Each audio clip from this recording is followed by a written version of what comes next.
Je suis entré dans la salle de réception pour le dîner de fiançailles de mon fils quand j'ai entendu sa voix trancher la foule. « Voilà le vieux fermier crasseux !» Les mots m'ont frappé comme un coup physique. Mon visage s'est embrasé, mes mains glacées. Je ne pouvais plus respirer. Je voulais disparaître. Mais mon fils m'a attrapé le bras. « Reste calme, papa. Demain, tout change. » Qu'est-ce qu'il savait que j'ignorais? Lorsque je suis entré dans cette salle, je n'avais aucune idée que ma vie allait basculer.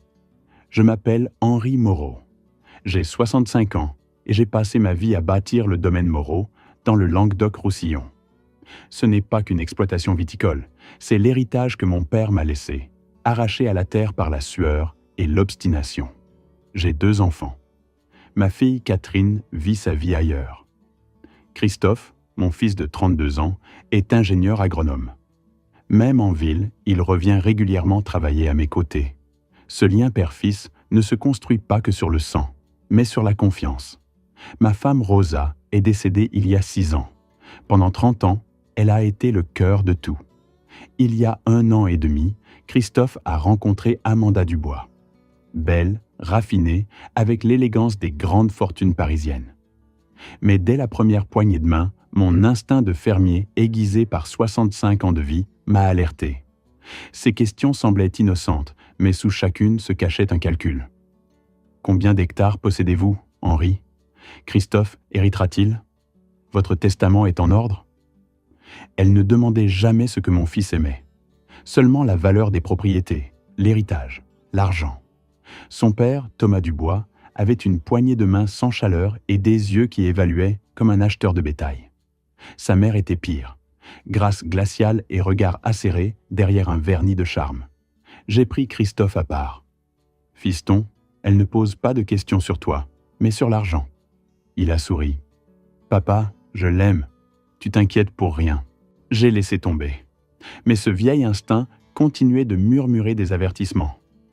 Si seulement j'avais su ce qu'Amanda et sa famille planifiaient vraiment. La salle du Plaza de Toulouse brillait d'une richesse qui faisait de ma chemise en flanelle une relique d'un autre siècle. Lustres en cristal, serveurs en noir, champagne et amuse-bouche impronçables. Christophe avait tout fait pour ses fiançailles, et j'en étais fier. Mais je n'étais pas heureux. Amanda paraissait théâtrale. Ses parents tenaient court près du bar. Je sirotais mon whisky quand Catherine m'a rejoint. Elle n'avait jamais fait confiance à Amanda. Nous avons échangé un regard complice. C'est alors que j'ai entendu la voix d'Amanda, claire et cruelle. Voilà encore le vieux fermier crasseux. Chaque fois qu'il apparaît, toute la pièce sent le bétail. Comment Christophe peut-il le tolérer? Les mots ont atterri comme un coup. Mon visage a rougi. Autour de moi, le silence. L'insulte était jouée pour la salle, une annonce publique de son mépris. La colère m'a submergé. Cette femme qui avait manipulé mon fils, qui s'était tenue dans ma maison en posant des questions sur l'héritage. J'ai posé mon verre et me suis tourné vers la sortie. Une main a saisi mon épaule. Christophe. Son visage était calme, mais ses yeux brûlaient d'une certitude froide. « Papa, j'ai besoin que tu restes. » « Je ne peux pas. »« Tu peux. Demain, tout change. Amanda et son père pensent avoir gagné. Mais ils ont tort. J'ai vu en lui une confiance absolue. « Fais-moi confiance, » a-t-il dit. Pendant 65 ans, j'avais appris à lire les gens, à suivre mon instinct. Debout dans cette salle, j'ai fait un choix. J'ai choisi de croire en mon fils. Le lendemain matin, j'arrivais chez Christophe. Mon corps portait encore le poids de la nuit. L'humiliation, la colère, l'incertitude. J'avais passé la nuit à fixer le plafond, rejouant les mots d'Amanda en boucle. Quand Christophe avait appelé, sa voix avait sonné différemment. Pas comme mon fils, mais comme un homme avec des réponses.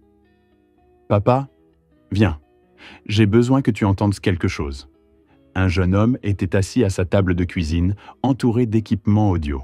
« Papa, voici Tyler Coleman, ingénieur du son. » Tyler hocha la tête en silence. Christophe prit une inspiration. Pendant 3 semaines avant les fiançailles, j'ai enregistré Amanda et son père, leur conversation, leurs plans. Il appuya sur lecture. La voix d'Amanda emplit la pièce. « Je l'ai épousée pour la terre, rien d'autre. Une fois l'acte au nom de mon père, nous disparaîtrons. Nous réinvestirons tout à Paris et ne reviendrons jamais. Les mots atterrirent comme des éclats d'obus. Je ne pouvais plus respirer. La voix de Thomas suivit. Cette terre vaut 2,5 millions maintenant, mais l'extension de l'autoroute vient d'être approuvée. Dans 2 ans, 25 millions. Henri Moreau n'a aucune idée de ce qu'il possède. Puis Amanda, plus dur. Le mariage doit durer 2 ans minimum. Je ne supporte pas cette ville crasseuse où ce vieil homme une seconde de plus, mais ça en vaut la peine. Je dus m'agripper à la table. Est-ce légal? Tyler intervint. Complètement. Consentement d'une partie. Christophe était présent. C'est légal. Christophe se pencha. Nous avons tout, papa. La preuve de leur fraude, de leur conspiration. Alors qu'est-ce qu'on fait? Nous les démasquons. Au mariage, devant 200 personnes. Mes mains tremblaient.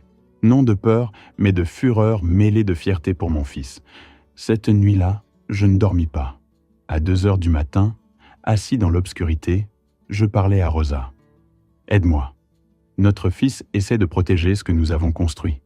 J'ai peur de le décevoir. » Je sentis presque sa réponse. « Tu ne le décevras pas. Tu es son père. C'est tout ce qui compte. » Rosa avait toujours été la forte. Elle avait élevé Christophe pour défendre ce qui comptait. Dieu, elle me manquait. À l'aube, j'enfilai le costume choisi des semaines plus tôt. Je me regardais dans le miroir. Mes yeux portaient le poids d'un secret sur le point d'exploser. Dans la salle de bain, je m'agenouillais et priais.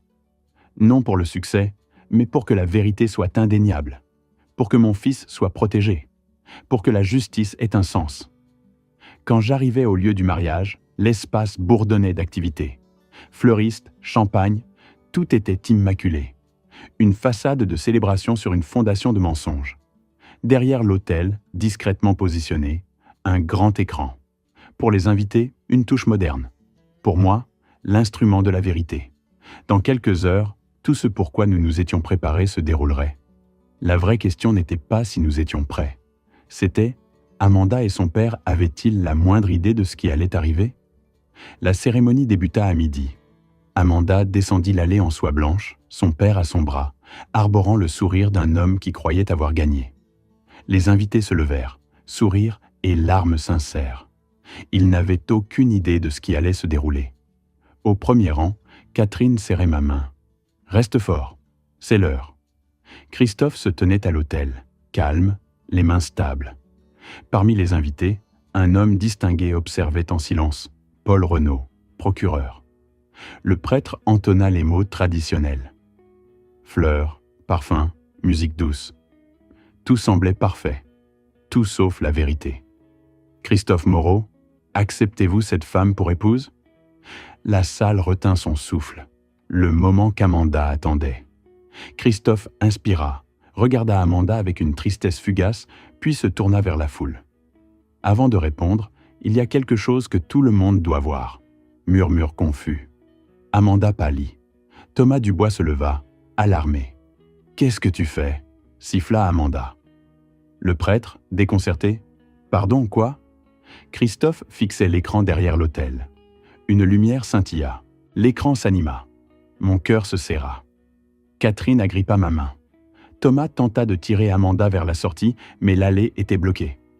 Tout le monde doit entendre la vérité sur Amanda et Thomas Dubois. Et tout est ici. L'écran s'embrasa. La voix d'Amanda emplit la salle, claire et dévastatrice. Je l'ai épousée pour la terre, rien d'autre. Une fois le contrôle de l'acte obtenu, nous le pousserons dehors et disparaîtrons. Il ne saura jamais. Silence absolu. Puis la salle explosa. Halètement, dégoût. Menteuse! Comment as-tu pu? Le visage d'Amanda se vida de couleur. La vidéo continua. Thomas apparut à l'écran. Cette terre vaut 2,5 millions maintenant. Avec l'extension de l'autoroute, 25 millions dans 2 ans. Henri Moreau n'a aucune idée. Amanda, plus dur, le mariage doit durer 2 ans. Je ne supporte pas cette ville où ce vieil homme une seconde de plus, mais ça en vaut la peine. Une femme cria. Les téléphones sortirent, filmant. C'est un monstre. Amanda tenta d'avancer. C'est édité? Faux. Ces mots noyés dans le chaos. Thomas se précipita vers les commandes. Trop tard. Tyler avait verrouillé l'écran. La troisième vidéo joua. Nous placerons son père en maison de retraite loin. Il ne comprendra jamais. Il s'effacera, pensant que son fils l'a abandonné. Quelque chose changea en moi. Plus de choc, mais une humiliation publique transformée en fierté féroce pour mon fils debout à l'autel. Un homme se leva. Paul Renaud. Procureur de la République pour la Haute-Garonne. Ce à quoi je viens d'assister est une conspiration pour fraude, falsification et vol qualifié. Toutes les parties sont en état d'arrestation. La salle se figea.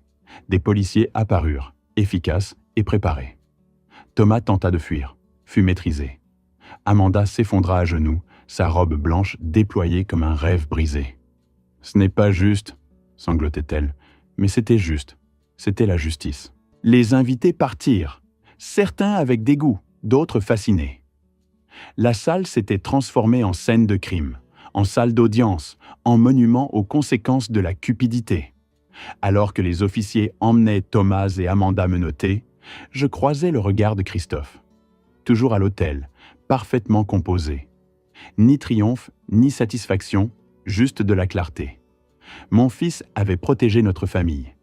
Il avait exposé la vérité non par vengeance, mais par preuve, préparation et courage. Nous étions enfin en sécurité. 2 semaines plus tard, j'étais assis au tribunal de grande instance de Toulouse, les mains croisées sur mes genoux, attendant ce que j'avais attendu toute ma vie sans le savoir. La réhabilitation. L'audience préliminaire avait été brève. Le procureur Paul Renaud avait présenté les preuves méthodiquement. Enregistrements audio authentifiés par des experts, prouvant sans question qu'il s'agissait de conversations authentiques, pas de fabrications éditées. Les documents avaient été analysés, révélant des signatures forgées et des papiers de transfert falsifiés. Les relevés bancaires montrèrent de l'argent canalisé d'une société de développement directement vers les comptes de Thomas Dubois, avec Amanda inscrite comme bénéficiaire sur des propositions provisoires qui n'étaient jamais censées être légitimes. Le juge avait eu peu de choix. Il existe des preuves suffisantes pour procéder au procès, avait-il déclaré, frappant son marteau avec finalité. Mais le vrai règlement de compte est venu 2 semaines après cela. Le procès principal était bondé. La salle d'audience sentait le bois poli et le silence particulier que seules les procédures judiciaires peuvent créer. Christophe et moi avons tous deux témoigné, racontant comment nous avions découvert la conspiration, comment Christophe avait fait les enregistrements, comment l'épreuve s'était déroulée lors du mariage. Nos voix étaient instables tout au long, mais j'ai remarqué que les mains de mon fils tremblaient légèrement lorsqu'il a décrit l'aveu d'Amanda de me placer dans une maison de retraite. Paul Renaud était implacable dans sa présentation. Il a guidé le jury à travers chaque élément de preuve comme des chapitres d'un livre qu'il ne pouvait pas ignorer. Les enregistrements ont été rejoués, plus clairs maintenant, avec le témoignage d'experts confirmant leur authenticité. Les documents ont été affichés avec une analyse forensique montrant les techniques spécifiques utilisées pour forger ma signature. Les transferts d'argent ont été tracés avec précision, révélant un schéma de manipulation financière qui remontait à des années. Puis quelque chose d'inattendu s'est produit. Une femme s'est levée pour témoigner. Sarah Martin. Je reconnaissais son nom dans les dossiers préliminaires du procureur, mais je ne m'attendais pas à la voir en personne. Elle était composée, digne, et son histoire était glaçante. Amanda Dubois et son père ont approché mon fiancé il y a 3 ans, a dit Sarah, sa voix stable malgré l'émotion évidente en dessous. Ils ont proposé le même stratagème. Faux mariage, transfert de propriété familiale, puis disparition. Mon fiancé a refusé, mais ils ont été persistants. Je suis reconnaissante que ce qu'ils ont tenté avec Christophe Moreau ait finalement exposé ce qu'ils ont fait à d'autres. La salle d'audience a retenu son souffle. Le jury a délibéré pendant moins de 4 heures. Coupable, sur tous les chefs d'accusation. Thomas Dubois, conspiration pour commettre une fraude, falsification de documents, vol qualifié. 10 ans de prison fédérale. Amanda Dubois, conspiration pour commettre une fraude, complicité de falsification de documents, vol qualifié. 8 ans de prison fédérale. Quand le juge a annoncé les sentences, j'ai senti quelque chose changer en moi. Pas exactement du triomphe, mais de l'achèvement. Une blessure qui saignait depuis des semaines a soudainement commencé à se refermer. J'ai regardé Christophe assis à côté de moi, et j'ai vu quelque chose sur son visage que je n'avais pas vu depuis le début de ce cauchemar. La paix. La salle d'audience a commencé à se vider. Les gens filtraient lentement, certains secouant la tête, d'autres parlant à voix basse de l'audace du stratagème, de l'audace de l'exécution, de la précision des preuves. Paul Renaud s'est approché de nous, tendant la main à Christophe et à moi. « Vous avez fait du bon travail », a-t-il dit simplement. Peu de familles auraient eu le courage de faire ce que vous avez fait. Enregistrer, documenter, se lever publiquement. La plupart des gens auraient essayé de gérer ça discrètement, en privé, mais cela aurait permis de continuer le schéma. J'ai serré sa main fermement. « Merci, procureur Renaud, de nous avoir cru, d'avoir mené ça jusqu'au bout. » Il a hoché la tête. Les preuves étaient indéniables. Une fois que j'ai entendu ces enregistrements, il n'y avait pas d'autre chemin possible. Alors que nous sortions du tribunal dans la lumière du soleil du Languedoc, je me suis tourné vers Christophe et je l'ai vraiment regardé. Mon fils, l'homme qu'il était devenu, le protecteur de l'héritage de notre famille. « Nous l'avons fait », ai-je dit. « Nous l'avons fait », a-t-il accepté. Maintenant vient la partie la plus difficile. Je l'ai regardé, confus. Plus difficile ? Comment quelque chose pourrait-il être plus difficile que ça ? Christophe a souri, et pour la première fois en semaine, c'était un sourire sincère. Comprendre ce qui vient ensuite, papa, pour nous tous. 3 mois après le verdict, Christophe est venu me voir un matin, où le soleil du Languedoc commençait tout juste à peindre les collines en or. « Papa », a-t-il dit, sa voix portant une certitude que j'avais appris à faire confiance.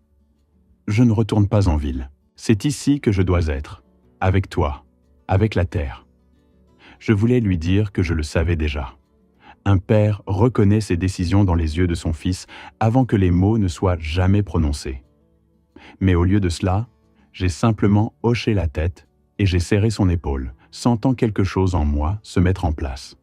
Les mois qui ont suivi ont été différents de tout ce que j'avais vécu depuis des années. Christophe s'est jeté dans le travail du domaine avec une concentration qui m'a surpris même moi. Mais plus important encore, il n'était pas seul. Sarah Martin, la femme dont le témoignage avait aidé à sceller le cas de l'accusation, a commencé à passer du temps à la ferme. Ce qui avait commencé comme de la gratitude a évolué en quelque chose de plus profond. Je les regardais ensemble, parler autour d'un café sur le porche, travailler côte à côte dans le vignoble, riant d'une blague privée, et j'ai réalisé que parfois la justice ne restaure pas seulement ce qui a été volé. Parfois, elle crée quelque chose d'entièrement nouveau. 6 mois après cette première conversation, ils se sont mariés. Ce n'était pas l'affaire élaborée qu'Amanda avait orchestrée.